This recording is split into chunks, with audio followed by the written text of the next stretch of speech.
ඈනි ගියාට පස්සේ මිනිහට පිස්සු හැදෙන්නේ නැහැ නේ හරියට දැක්කන. මිනිහා ගියාට පස්සේ ගෑණිට පිස්සු හැදෙන්නේ නැහැ නේ හරියට දැක්කන. එකෙක් ගියාට තව මිනිස්සු නැතයි. දැකපන්කොනේ. එකෙක් ගියාට බලන් කෝටි දෙකමාරක් ඉන්න සෙනග ඉන්න රටේ එකෙක් ගියාට තව මිනිස්සු නැද්ද? ඉන්නවා. එක ගෑණියෙක් ගියාට තව ගෑනු නැද්ද? ඉන්නවා. මේ එක පස්සේ යෑමේ අරමුණ මොකක්ද? වැඩක් නැති ගමනක නේද මම මේ යන්නේ. කෝකත් එහෙමයි කියලා දකින්න බැරිද? දකින්න පැතිකඩ තියෙනවා. නමුත් ඒව දකින්න නැතුව දකින්නේ මං ඉවරයි. මේක නැතුව මං ඉවරයි. ඒක නැතුව මං ඉඳලා වැඩක් නැහැ. එහෙම හරක් සියදි විනාසා ගන්නවනේ. ඔව් කිසි සැකයක් බියක් නැතුව කොස් ගහට නැගා එල්ලුවා ලනුව දාගත්තා මන්ද පැන්න බිමට.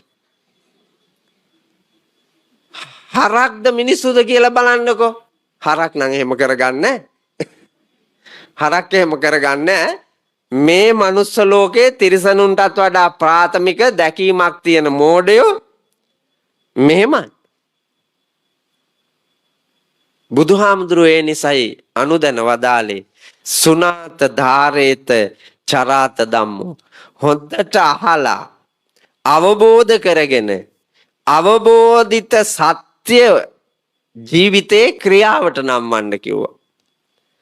අවබෝධිත සත්‍ය ජීවිතේ ක්‍රියාවට නම්වන්න ඕන.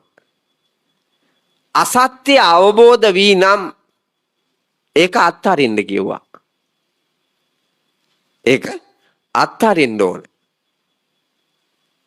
අපිට මේ දෙක තෝරාගෙන බේරාගෙන හරි දේ මත ගමන් කිරීමේ වාග්ය මේ ධර්මයේ තුලින් තමයි ලැබෙන්නේ.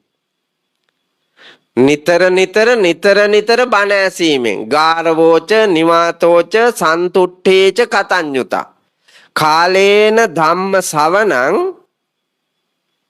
ඒකත් මහා මංගල්‍යයක්. ඒතම් මංගල මුත්තම ගෞරවයෙන් නිහතමානීව නිර්හංකාරව ඒ වගේම සන්තෝෂයෙන් නිතර බණ අහනවා නම් ඒ මිනිහට පැහැදිලි මාවත පේනවා. හරි දේ හරියටම පේනවා. ඒ විතරකුත් නෙමෙයි බුදුහාමුදුරුවෝ අනුදැන වදාරනවා. ඇහුවටම මදි. සැක හැර දැන ගැනීම සඳහා කන්තිච සෝව චස්සතා සමනානංච දස්සන කාලේන ධම්ම සාකච්ඡා ඒතම් මංගල මුත්තම. මෛත්‍රියෙන් යුක්තව අසුදේ දුටුදේ නැනවතුන් සමග ගුණවතුන් සමග නිතර සාකච්ඡා කිරීමෙන් ධර්මයේ පිළිබඳව නිතර සාකච්ඡා කිරීමෙන් පරිණත ධර්මඥානයක් ලබන්න පුළුවන්. ඒ වාග්ය ලැබෙනවා. අපි ඒවා සාකච්ඡා කරනවද? මං අද ඔයාලා වෙනුවෙන් මාතෘකා කළ ගාථා රත්නේ ඇහිලා තියෙනව නේද? ඇහිලා නැද්ද? බිම්බිසාර මහරජුරුවන්ගේ පුත්‍ර රත්නයකටනේ දේශනා කළේ බුදුහාමුදුරුවෝ. කවුද බිම්බිසාර රජුරුවන්ගේ ඒ පුත්‍ර රත්නය?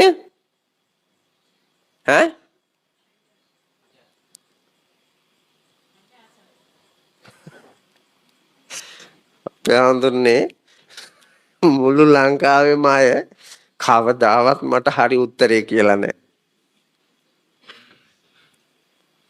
ඇහුවොත් කියන්නේ අජාසත් තමයි.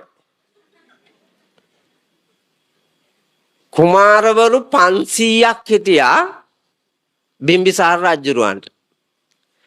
499ක්ම මෙවුන්දලා දන්නේ එකයි දන්නේ. ඒ පව්කාරම මිනිහනේ දන්නේ. ගමේ ඔක්කොගම ඇහැ වැටලා තියෙන්නේ ගංජා බොන එක. මල් පූජා කරන එක. බුදුන් වඳින එක. මව්පිය පෝෂණය කරන එක. ඒක ඇහැ වැටිලානේ. ඒක දිහා බලලානේ. බලලා තියෙන්නේ අලු දිහාමයි. ඒ කියන්නේ 499ක්ම දන්නේ මේ දිරච්ච දරාඬු වාගේ උන්දලා එනව නේද පොයට පන්සල්. පොයට පන්සල් එන්නේ දිරච්චම ටිකනේ. අනිත් අය නේද පණ තියන අය. පණ තියන අය එන්නේ පුංචි ආඳුර පොයට එන්නේ නේද? නෑ කියලා කියන්නේ. නෑ එන්නේ ඇත්ත. මේ තරුණ පහේ ඉන්න ගැටවර පහේ ළමාවියේ ඒ අය සිල් සමාදම් වෙන්නේ. සිල් සමාදම් වෙන්නේ කල්යල් පැන ගියපු දිරච්ච වැඩ කරන්න බැරි පිරිස. වැඩක්ද? මට කියන්නකෝ ඵලයක් තියේද කියලා. යහපත්තු නෑ. ඕන්දලා එදා දවසට පොඩි විවේකයකට පන්සලට ඇවිල්ලා වේල් දෙකක් බත් කාලා වේල් දෙකක් තේ බීලා හැන්දෑවේ 2:00යි 3:00යි කියනකොට ආපහු මල්ලත් ගත්තා ගියා යන්න. අමූලික බොරුවක් නෙමෙයිද කරන්නේ. මට කියන්න ඇත්තටම මම දන්නවා දුක හිතෙන බව. මෙහෙම කිව්වහම දුක හිතෙන බව මම දන්නවා. නමුත් ඇත්ත ඒකමනේ. අම්මලම බලන්නකෝ මේ නාකි රැළම බලන්නකෝ. අවුරුදු 13 14 15 16 17 18 19 20 25 30 මේ කාලේ ඔය විදිහටම ආවිලා සිල් ගත්තා. නෑ ඒ දවස්වල මේ තියෙන කුලප්පුව මේ ඉන්නේ උන්ට තියනා නේද කුලප්පුවා. ඒකම තිබ්බා. එතකොට කඹ දාලා තිබ්බේ. අම්මයි තාත්තයි දෙන්න නහ විදලා කඹ දාලා අල්ලගෙන හිටියේ. නැත්තම් යනවා. එහෙම වැව්වා. දැන් කඹ ඕනේ නූලක්වත් ඕනේ. දැන් ඉන්නේ පිනට ඇරලා. ඒ නිසා ගැටලුවක් නැහැ. අර ඉස්සර රාගික හැඟීම් දැනීම් දැන් මැරිච්ච ස්නායු වලට එන්නේ. මැරිච්ච නහරවැල් වලට එන්නේ. මැරිච්ච අටකොටු වලට නැහැ. දිය වෙච්ච මස් වලට නැහැ. වේලිච්ච හැමට කටු ඉඹුලේ තල්ලු කෙරුවත් දැනෙන්නේ අප්පා. කටු ඉඹුලේ තල්ලු කෙරුවත් මේ මැරිච්ච හැමට දැනෙනවද? ගෝණි පඩංගු වාගේ අප්පා. දැනෙන්නේ. ඒ කාලෙට නෙමෙයි සිල් ඕනේ. ඒ කාලෙට නෙමෙයි ධර්මය ඕනේ. ධර්මය ඕනේ හීන් කාලෙට. සිල් බින්දින කාලෙට. සිල් කැඩෙන කාලෙට. වැඩ කරන වයසට. ඉගෙන ගන්න වයසට. බුද්ධිමතකු වෙන්න ඕනේ වයසට තමයි සිල් ඕනේ. අපි දැකලා තියෙන්නේ කන පිටට. දැකලා තියෙන්නේ නොපිටට. ඒක නෙමේ නාකි කියන්නේ නොහැකිනේ. නොහැකි මොනවද? හොඳේ වුවත් බෑ නරකේ වුවත් බෑ. දෙකම බැරි වයසේ ඉඳිද්දී වැඩේ පටන් ගන්න හැදුවට වැඩක් නැහැ. ඈ බලම් මැරිච්ච ගහකට ආඳුන්නේ පොහොර දාලා වැඩක්ද? මැරිච්ච ගහකට පොහොර දාලා වැඩක් නැහැ. පැහිච්ච ගොයමට ගහපල්ලකෝ යූරියා. අර පැහිච්ච ආයකට යූරියා ගහනවා. මොකද වෙන්නේ? පිදුරු වලින්වත් වැඩක් නැහැ. වී නෙමෙයි. පිදුරු වලින්වත් වැඩක් ගන්න බැරි වෙනවා. ඒ හින්දා බොරුවට ඔට්ටු වෙන්න ගිහිලා ඉලහට බිඳ ගන්නේ නැතුව, තව පරපුරකට කරදරයක් වෙන්නේ නැතුව නිදහසේ හයිය තියෙන කාලේ කරපු ආදිහා බල බලා විවේකීව බාල පරම්පරා 3-4කට ආදර්ශ සම්පන්න චරිතයක් හැටියට විවේක සුවයෙන් ජීවිතේ විඳින එකයි නාකියාගේ වගකීම. දැන් ඒක පැත්තක තියලා ඉක්මනින් නිවන් යන්න කියලා මෙවුන්දලා ඔට්ටු වෙනවා. බෑ. මන් දන්නවා බෑ කියලා. ඒ අපායට පාර කපලන්නේ. අපායට පාර කපලා. දැන් නිවටට පාර කපන්න ආවට වාරු නෑනේ. පාර කපන්න වාරු නෑ. කැපෙන්නේ. එහෙනම් සිහිය පිටුවාගෙන ළමා කාලයේ, ගැටවර කාලයේ, තරුණ කාලයේ, මැදියම් කාලයේ මනවින්ම ආරක්ෂා කරගෙන සුචරිතයෙහිම චරිතවත්වම ජීවිතය හසුරුවනවා නම් මේක හදන්න දෙයක් නෑ. ලස්සනයි. දවසින් දවස ලස්සනයි. දවසින් දවස පෝසත් අය මතුවෙන්නේ. දුප්පත්තු මතුවෙන්නේ.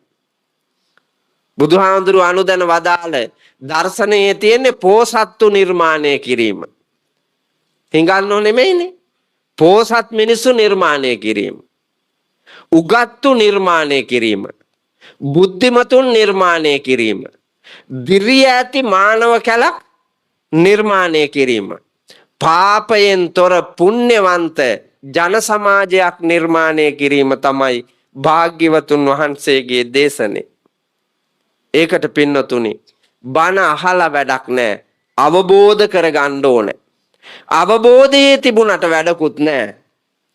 අවබෝධිත සද්ධර්මය ක්‍රියාවට නම්වන්න ඕනේ. එතකොට තමයි ඵලය ලැබෙන්නේ. නැත්තම් වැඩක් නැහැ. ක්‍රියාවට නම්වන්න එපා. දැන් මේ ලයිට් ටික ඕෆ් කරලා තියෙනවා. කට්ට කරවලේ අපි ඉන්නවා. ආලෝකමත් කරන්න නම් ස්විච් එක දාන්න ඉපේ නේ. ක්‍රියාත්මක වුණොත් තමයි ආලෝකය ලැබෙන්නේ. නැත්තම් ලැබෙන්නේ නැහැ. බඩගින්නේ ඉන්නවා. උයන જાති තියෙනවා. ඉව්වොත් නේ බඩගින්න නිවා ගන්න පුළුවන් වෙන්නේ. නැත්තම් බෑනේ. උයලා බෙදාගෙන ගිලින්න ඕනේ. එතකොටයි ඒක නිමිලා යන්නේ. ඒක දැකීමක් නැත්තම් මේ ලෝකේ භෞතික ලෝකේනොත් ආධ්‍යාත්මීය ලෝකේනොත් අපට ප්‍රයෝජනයක් ගන්න බැරි අතරමං වෙච්ච જાතියක් වෙනවා.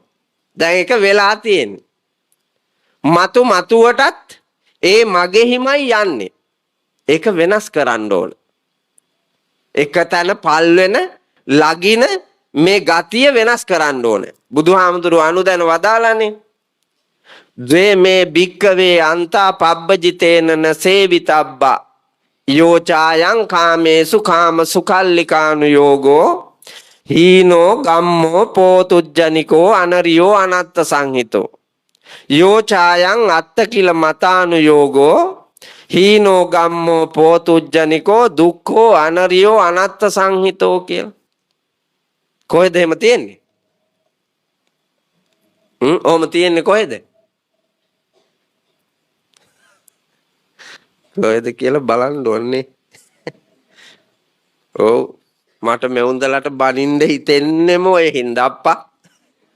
ඔව් දැන් මේ හැන්දෑ විවේක කාලෙවත් බොලන් ඇවිල්ලා පෙරලාපම් මෙව්වා. පෙරලා බලාපන්. මේ ඇහෙන්නේ මොකද්ද කියලා හොඳ අවධානයෙන් අහගෙන ඉන්න එපැයි. රාතිස්සේ පිරිත් කියනවා. උදේ පාන්දර පිරිත් කියනවා. ඔය පිරිතකට ගිහිල්ලා අහගෙන ඉන්නකොටවත් ඇහෙන්නේ නැද්ද? ධම්සප්පවතුන් සූත්‍ර දේශනාවේ මුලින්ම තියෙනවානේ.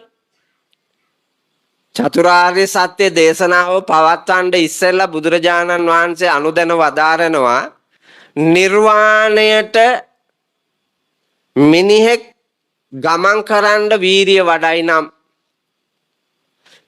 පෝසත් මිනිහෙක් වෙන්න නැනවත් උගත් බුද්ධිමත් ගුණවතෙක් වෙන්න වෙර වඩයි නම් ඔහු විසින් අත්හල යුතු අන්ත දෙකක් තියෙනවා.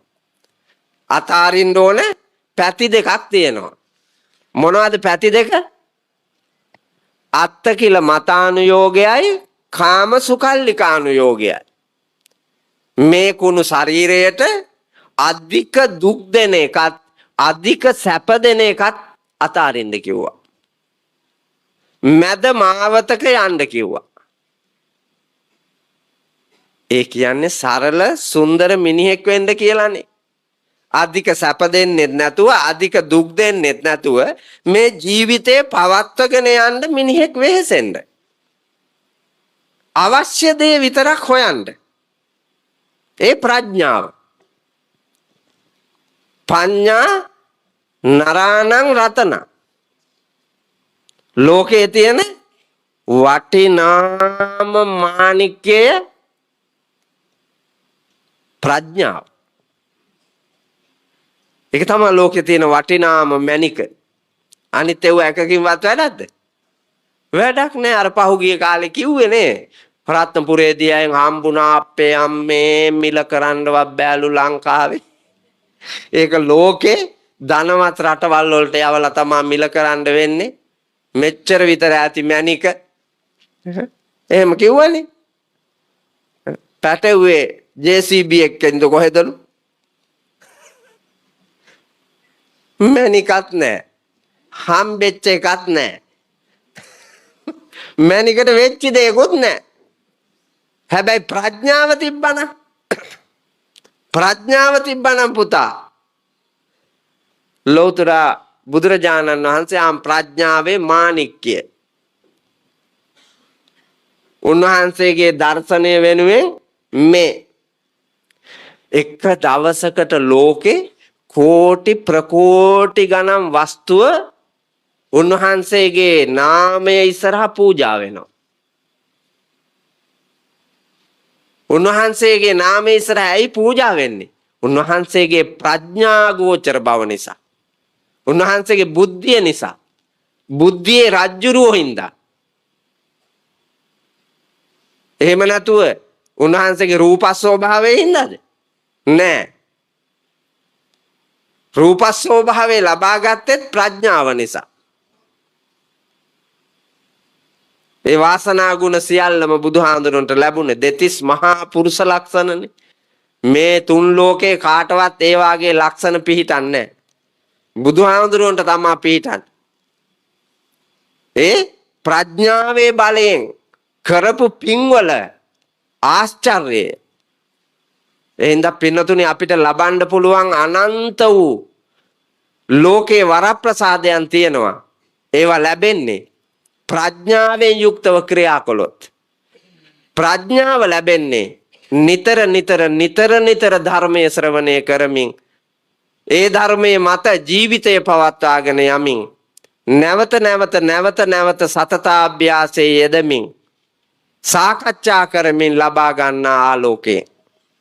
එතෙන්ට එන්න වීරිය කරන්න අපිට පුළුවන්. ඕන් නැති ඒවා එකතු කරන්න නැතුව. අද මේ ධර්මානුශාසනාවේ මූලික අරමුණ මේ අකුරු රවුම් වැඩි මට පැහැදිලි මදි. පසුගිය කාල ගුණ විපර්යාසයෙන් සිද්ධ වෙච්ච විනාශේ මිය ගියපු අයට පින් දෙන්න, හානි වෙච්ච හිත් බිඳිච්ච අයට ආශිර්වාද කරන්න මේ පින්කම මුඛ්‍ය පරමාර්ථය කරගෙන තියෙනවා. විහාරගණේ අපවත් වී වදාළ නායක ස්වාමීන්ද්‍රයාණන් වහන්සේලාට පින් දීම අරමුණක් කරගෙන තියෙනවා. ප්‍රධාන දායකත්වයේ දරන සෙසු දායකත්වයන් දරන සියලු දෙනාගේ නමින් මිය ගියපු අම්මා අප්පච්චි ඥාති හිත මිත්‍රාදීන් පින් ගන්න ඉන්නවා නම් ඒ හතර වරිගේ නෑයෝ සිහිපත් කරලා පින් දෙනවා. සතර පේරුවේ දායක කාරකාදීන් විසින් මේ වෙහෙර විහාර ගම්බිම් ඉඩම් කඩම් මම්මාවත් ඇලදොල ගංගා කෙත්වතු තනා තබා අපට ජීවිතය ලබා දී මිය ගියපු ඒ සියලු නෑයන්ට පුණ්‍යානුමෝදනා කරන්න අද දවස යොදා ගන්නවා. වැඩ වාසය කරන ගෞරවනීය විහාරාධීශ්වරයාණන් වහන්සේ ඇතුළු සංඝ පරපුරට ආශිර්වාද කරන්නට වර්තමානයේ දායකත්වයේ දරූ සියලු දෙනාටමත් සතර පෙරුවේ දායකකාරකාදීන්ටත් ආශිර්වාද කිරීමේ චේතනාවෙන් මේ උතුම් ධර්ම දානමය මහා පුණ්‍ය කර්මයේ සිද්ධ කරන වගයි පේන්න තියෙන්නේ. ඒකනේ අරමුණ පින්නතුනි. අර ව්‍යසනයේ මිය ගියපු අයට දැන් අපි පින් දෙනවනේ ඒක අපේ සත්පුරුෂකම. හැබැයි යට වෙලා මැරුණේ. ඇයි? යට වෙලා මැරුණේ ඇයි?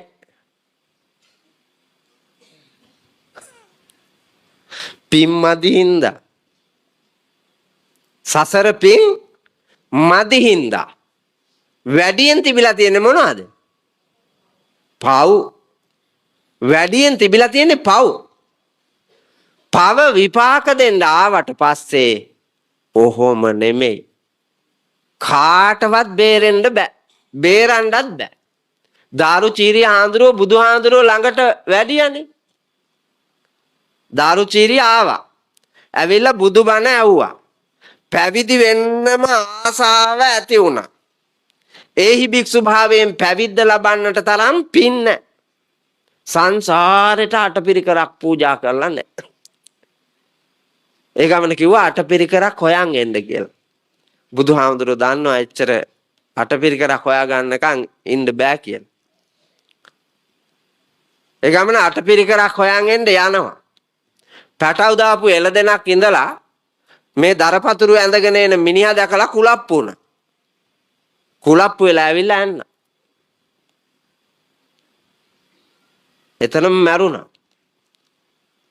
හැබැයි හිත මහාන වෙලා තිබ්බේ.